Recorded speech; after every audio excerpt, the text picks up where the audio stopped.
Philadelphia, 2020. For years, children disappeared from the city's forgotten neighborhoods, their cases buried under mountains of bureaucratic paperwork and convenient excuses. While authorities blamed runaways and street crime, a solitary transit worker heard something beneath the rumble of passing trains, a whisper that would shatter his world. His relentless, dangerous search would expose an invisible network of horror operating in the city's abandoned heart, and a conspiracy of negligence that had allowed evil to flourish in the dark. Before I begin, I want to know, where are you watching this from, and what time is it there? It means everything to know you're here with me sharing this story. Silas Brennan knew Philadelphia's underground like most men knew their own reflection.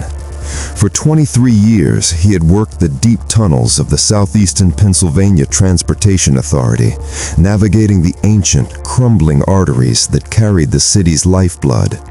At 46, he was a man carved from the same weathered brick as the city itself, quiet, stubborn, and impossibly resilient.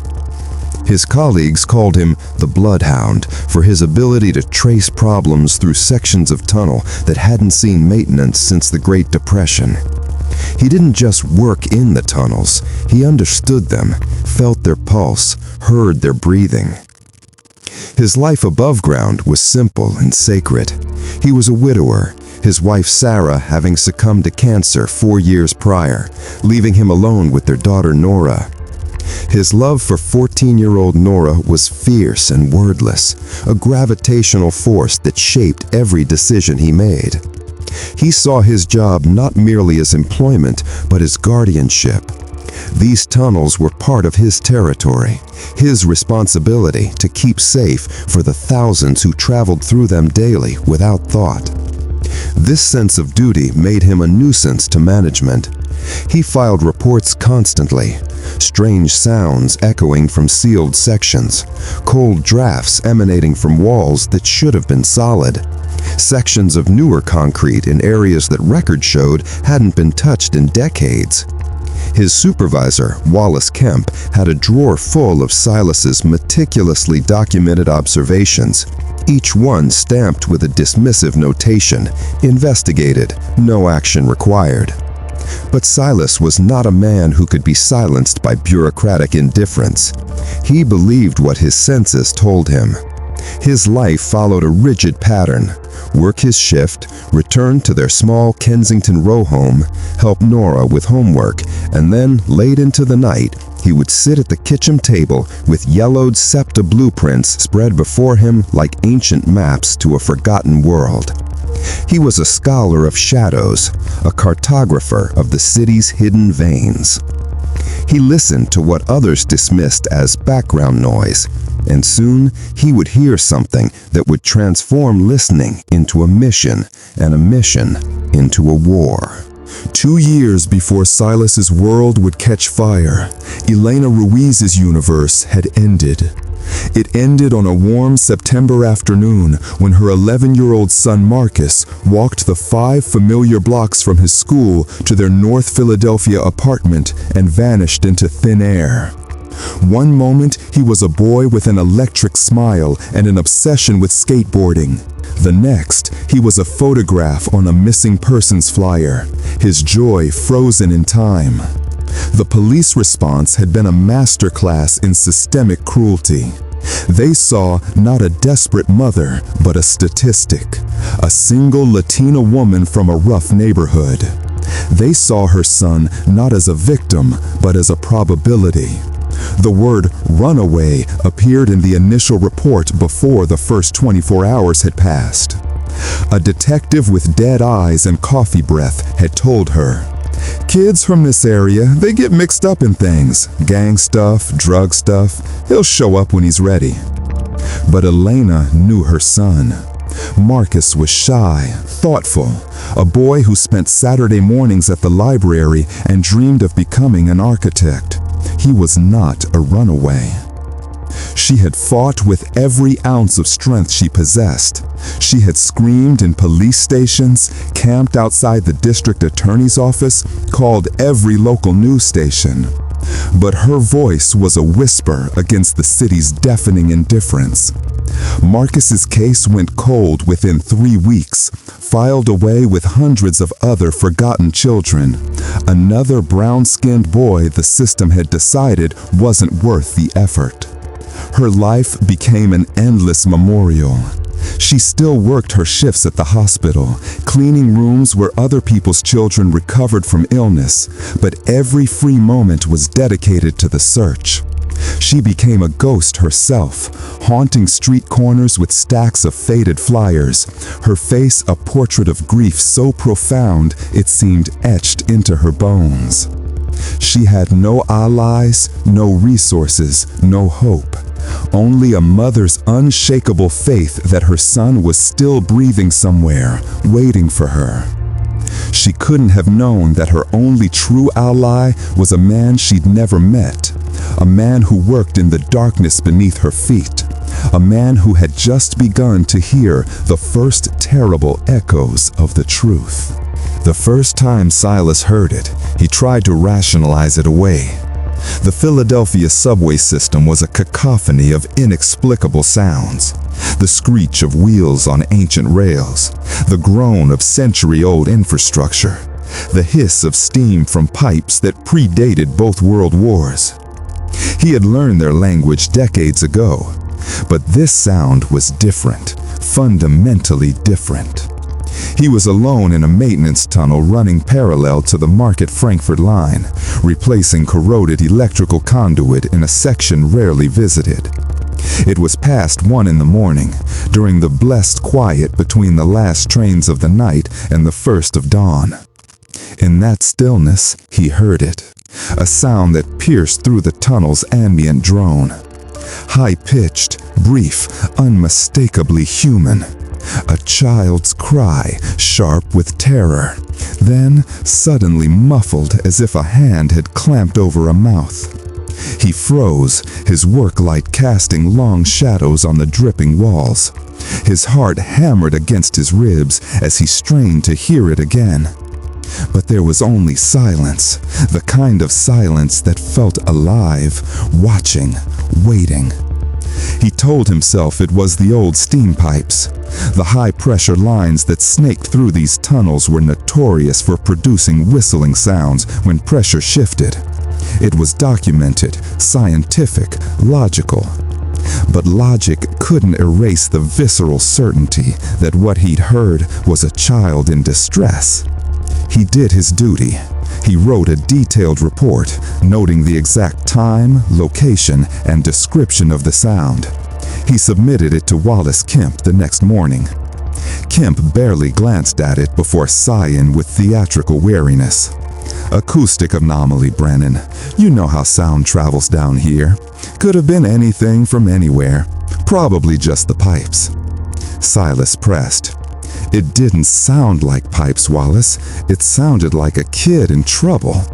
Kemp's face hardened. "We get a dozen reports like this every year. Urban legends, homeless people, kids screwing around in access tunnels they're not supposed to be in. Don't go chasing ghosts." The report was filed.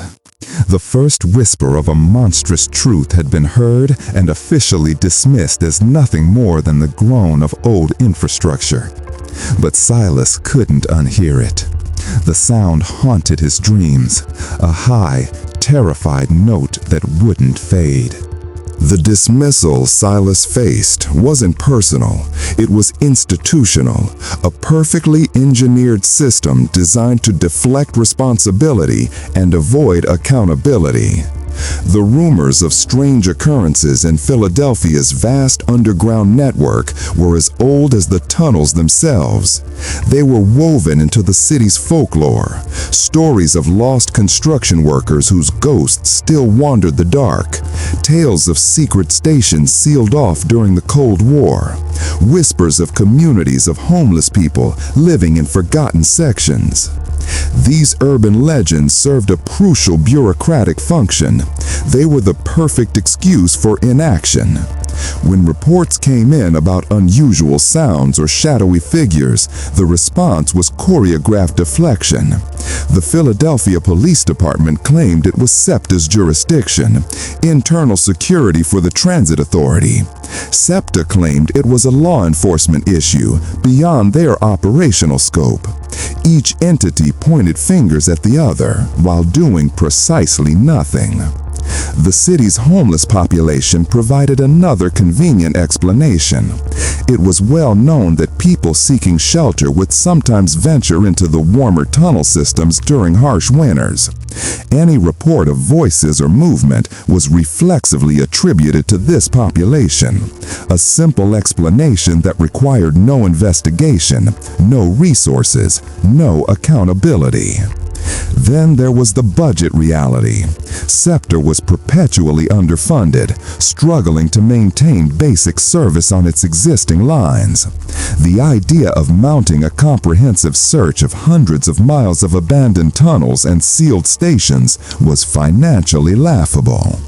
Captain Hargrove of the Philadelphia Police had made this clear in public statements. "We don't have the manpower to search every abandoned space in this city on the basis of unverified sounds." The local media treated these stories as entertainment, running occasional Halloween-adjacent pieces about Philadelphia's ghost tunnels, but never treating them as serious investigative opportunities. And hovering over everything was the memory of a hoax from years earlier.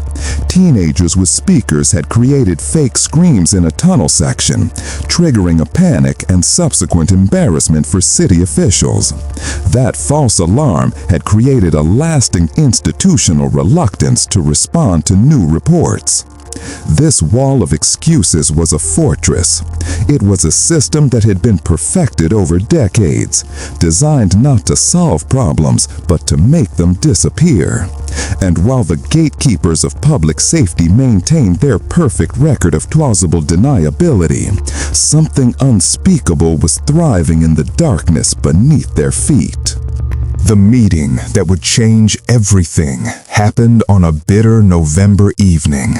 Elena Ruiz had spent 2 years exhausting every official channel, and in her desperation, she had begun listening to whispers in her community, stories of a SEPTA worker who believed the old tales about the tunnels, who filed obsessive reports that went ignored. She tracked Silas down through a cousin who worked in SEPTA maintenance. She found him as his shift ended, waiting at the Frankfurt Transportation Center entrance. She was small but radiated an intensity that stopped him in his tracks. In her hand was a laminated photograph of Marcus, his smile bright against a background of playground equipment.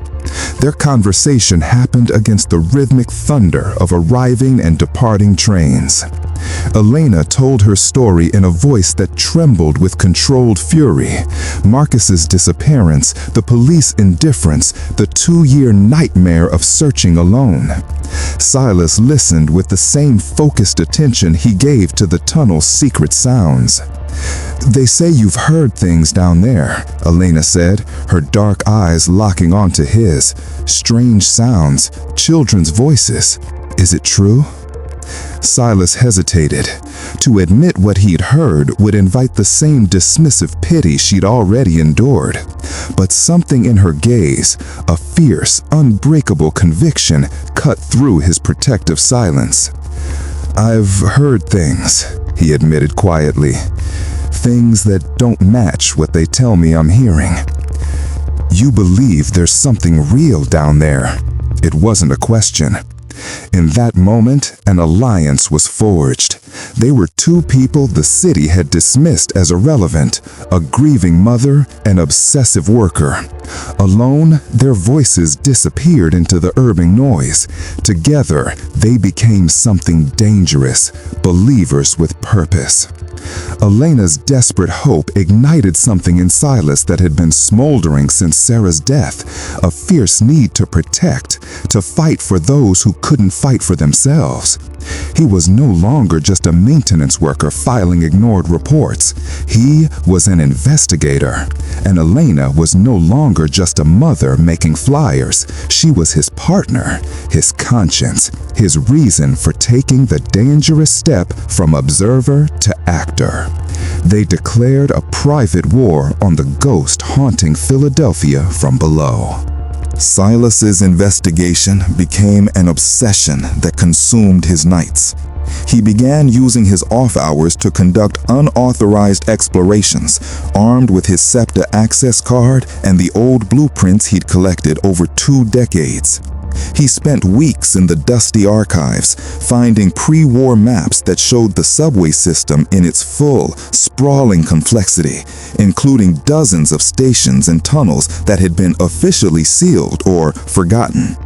He cross-referenced these maps with the addresses Elena provided, every missing child case from the past 5 years that police had dismissed as runaways.